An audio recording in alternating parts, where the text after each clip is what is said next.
So ayun mga idol, good morning sa atin lahat. So ngayon ay magbablog tayo uli. So ang pitsa ngayon is March 7. Alauna ng tanghali mga idol, mga hapon. Ayan, 1:05 PM. So ngayon mga idol, ang ipa-vlog natin is yung naalala nyo yung ginawa kong speaker. Naka-upload yun sa YouTube, no? So ito ngayon hindi pa kasi tapos, may mga kulang pa na accessories.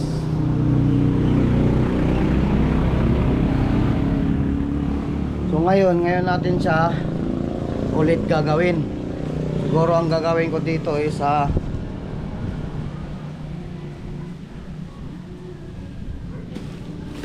yung isang pares muna, yung right side. So sasunod na yung left side. Kasi anuin pa to eh, mamasilyahan, lalagyan ng mga accessories. So hindi kasi basta-basta pala mga idol paggagawa ka nito, dahil napakalaking gastos pala nito. Ayan, sa katunayan nga ngayon kararating lang ng mga in-order natin sa Shopee. Nagsabay-sabay nga eh. Yung alam ko dito sa akin, sa dalawa, siguro tatlo lang yung sa akin dyan. So ngayon ito isang mid-high tsaka isang subwoofer sa baba ang gagawin natin ngayon. So ito palalakin pa natin to, yung butas na to, tapos lalagyan ng hawakan dito sa gilid, tapos masilyahan to, mga to. Siguro hindi na ako gagamit ng yung tools na ano bang tawag doon, yung router, yung pang dito sa gilid do, pang kanto-kanto. Alalala, tumba na naman yung tumba yung yung pang kanto-kanto. Sana maganda. So ang gagawin ko na lang, grinder na lang. Hindi basta-basta. So, order naman tayo ng router. Magkano yun? 1.6 ata yun. So ngayon is unbox ko muna tong mga to. So ang hindi pala biro mag-assemble ng speaker box, lalo na pag ganito. Yun, may design din. So i-unbox ko muna tong mga idol. Kung gusto nyo rin ng magbuo ng speaker box, so itong mga na-order ko ilalagay ko dun sa description. Tara, let's go, i-unbox natin. Gawin natin itong mahaba. Ito yung stop. Ito yung may design.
Ito yung design natin.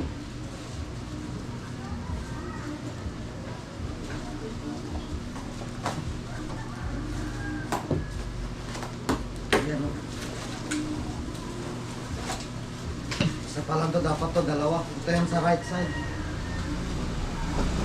Kaparit yan, ito.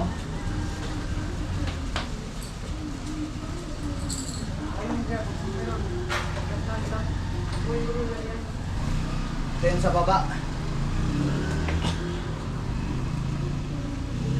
Ito yung sa baba. Itusok natin doon sa subwoofer.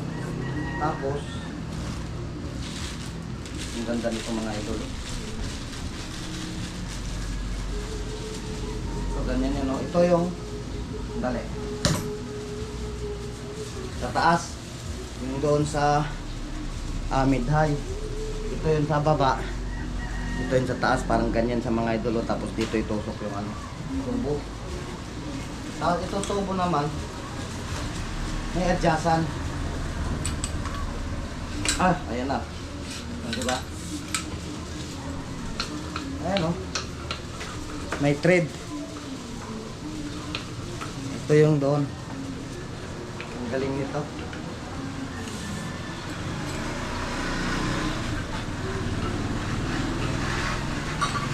Ayan o. Ito yung doon sa mid-high. Yan. Although pwede naman ganyan.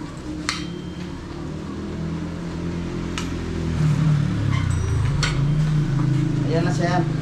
Ganyan magiging kalabasan mga idol.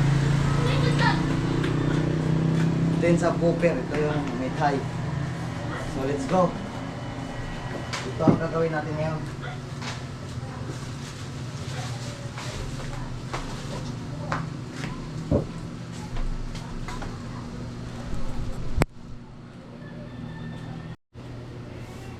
So ito naman yung ano natin mga idol, oh. Napakalupit. Tweeter horn. Testing natin doon. Kasi palalakihan pa to eh. Ayan mga idol, oh. Diba maliit yan? So ito ang papalit natin. Napakalupit. Napakaangas. Diba? So dalawa to. Magkabilaan. So ito, mura lang naman yan. Yung horn na yan. Kaya dinalawa na natin. So, unbox pa natin yung iba.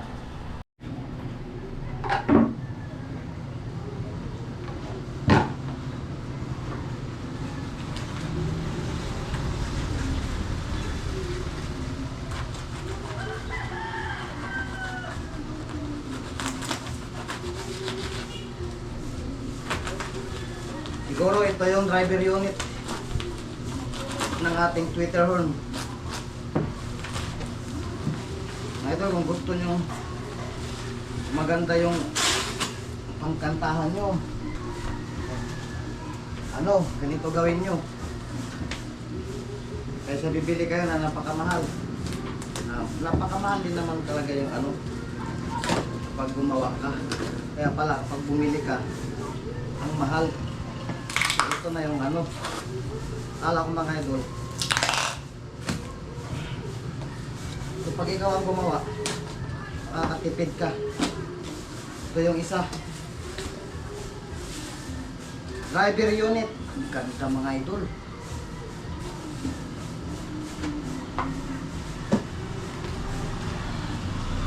Ganda dito mga idol. Ayan. 100 to 200 watts, naka 8 ohms, no? Tapos may isa siyang kapasitor.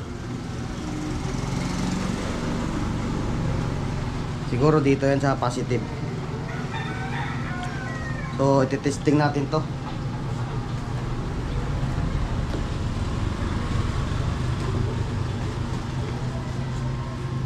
Tapos itong mga to, parang hindi sa akin to.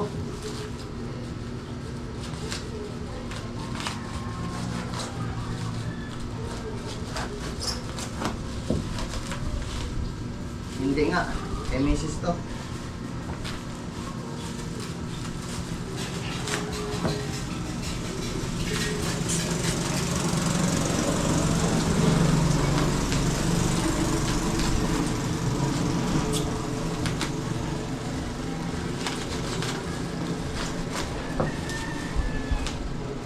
beses tong mga to.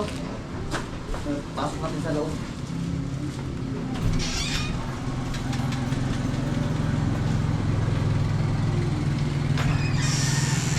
So ayan, ang sa atin is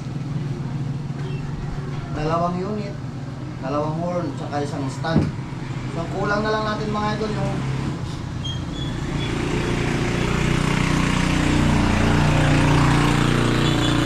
ito. Kulang pa tayo ng isang ganito sa subwoofer, tusukan, tapos isa pang ganito.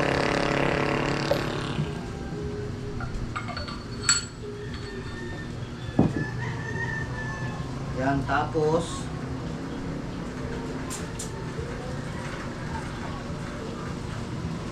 ano ba bang kulang? Yung mga hawakan mga idol, yung hawakan pag bubuhatin mo. Siguro gagawa na lang tayo. Ayan. Gagawin ko lang mga idol, mamaya na naman, no. Mga idol, namarkahan na natin yung bubutasan natin. Hindi naman kasi ito yun, maliit yan. So ito siya, oh. Mamarkahan na yan. Ba't parang pangit na ano?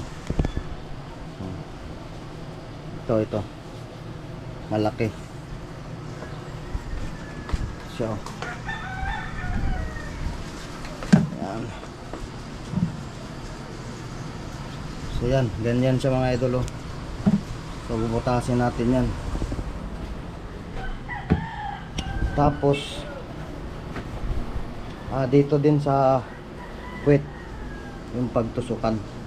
So ito na lang ang ating susundin. Ito saka ito. Pag ginawa natin ulit yung isa. Tapos yan. Papatong ko lang to dito sa pag nabutasan na natin yun, saka natin bibilogan para saktong sakto talaga. So ayan, mamaya na naman. Ay mga idol, bubutasin na natin siya para magkasya to. So ito na talagang pinaka-original niya. Pagkatapos natin magbutas nito at nakabit na natin yung mga bagong dating na accessories, is mamasilyahan na natin yan. Ayan na siya. So mayroon na siyang marka sa baba. Yan, bubutasan natin yan. Tapos ayan, sinisimulan ko na. So let's go.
Yan mga idol, patuyuin na lang natin yan, oh.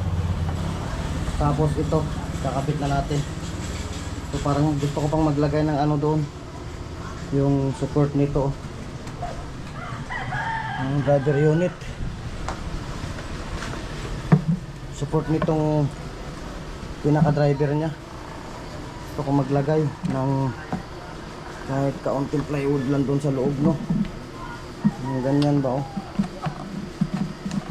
Ganyan mga idol, oh. Yun ba sa loob? Gusto kong lagyan doon. Yun. Gusto kong lagyan ng support. Mabigat to mga idol pag natapos. So, lagyan ko na lang siguro yung kapag matuyo na yung sa baba. Ngayon hindi pa siya pwede, basa pa.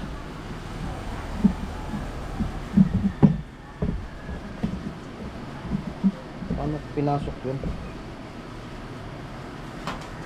Kasi nga mga idol, ito mabigat to eh.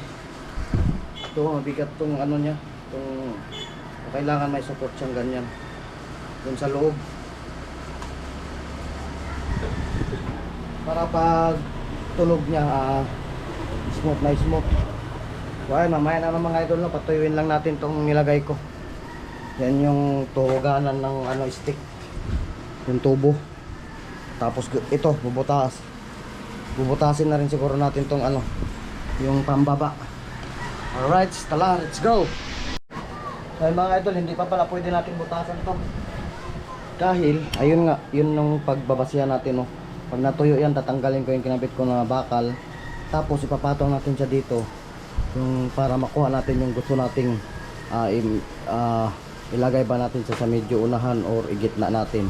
So ang gusto ko kasi mga idol is banda siya dito sa unahan para medyo pantay siya kaunti, para pag lagay natin nun, so bibilugan na lang natin yan. Ayan, para sentro din siya. Ayan, alright. May mga kulang pa mga idol eh. Yung ano niya, yung lagayan niya ng saksakan ng speaker. Yung sa wire, yung ano bang tawag nila doon? Basta XLR to ano, female and male. Ayun, kulang pa. Diba? Ganyan kahirap pala mag ano ng speaker box mga idol, dahil sa gawa okay lang, makakagawa tayo yung gastos. So medyo pricey siya, lalo na kapag mayroon kang gustong gayahin na design. So ito nga yung gusto kong gayahin na design, yung nakapatong siya, yung subwoofer at saka yung mid high. So mamaya na lang mga idol, patuyuin lang natin yun. Alright,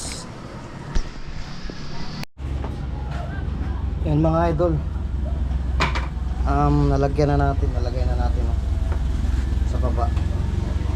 So gusto kong mangyari mga idol, kaya gusto ko ng tools na ganun.